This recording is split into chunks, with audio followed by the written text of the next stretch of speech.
Tomēr visi saprot to, ka šāds regulējums, lai regulētu tirgu īstermiņā, būtu vērtīgs.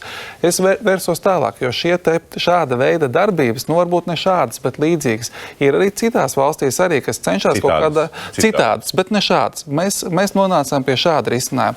Konsultējoties ar gana daudz ekspertiem, kas mums palīdzēja radīt šo formulu, nav ekonomikas ministrijā speciālists, kas šīs formulas radīja. Mums bija eksperti, kas... Kurš autors šito uzrakstīja?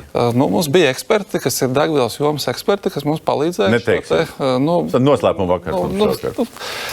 Ir eksperti, jā, kas tā skaitā, kas nāk no nozars. Es labprāt pavadītu tās formulas attīstībā kaut kā vairāk laika kopā, varbūt, vai kā, jo pie esošās redakcijas, es ļoti ceru, ka es tagad kļūdos, ja, bet būs dienas, ja degvielas cena būs, principā, mums jāpārdod pa pašizmaksu vai zem, ko tad mēs slēdzam ciet stacijas un gaidām, ka tā formula atkal būs tāda, ka mēs varam kaut ko pelnīt, vai ne? Jo nevienā biznesā zem pašizmaksas neviens neko Jūs pieļaujat šādu situāciju reāli, ka jūs aiztaisat staciju ciet, tāpēc, ka šodien nav tāda cena, nav tāda formula? Es negribu nevienu biedēt, bet tā biznesā ir jābūt kapitāla atdevē. Kā tagad ir uzrakstīts likums? Iepriekšējās nedēļas biržas cena tiek attiecināta arī uz nākamo nedēļu, ja, un tiek pielikts uzcenojums.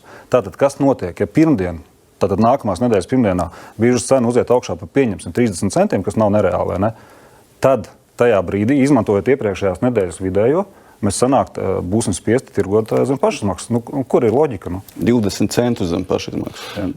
Šāda formula, man liekas, ka pievienoto vērtību vispār nekādu nedod, respektīvi tautsēmniecība no tā neiegūs. Jo jebkurā gadījumā, pat ja mēs nāksim un mēģināsim pierādīt, ka mūsu izmaksas ir objektīvākas nekā jūsu aprēķinātās izmaksas, tad patērētājs no tā gala beigās neko neiegūst. Un tā rekomendācija no mūsu puses būtu vairāk lūkoties tieši tā paša PVN un akcijas samazinājumā.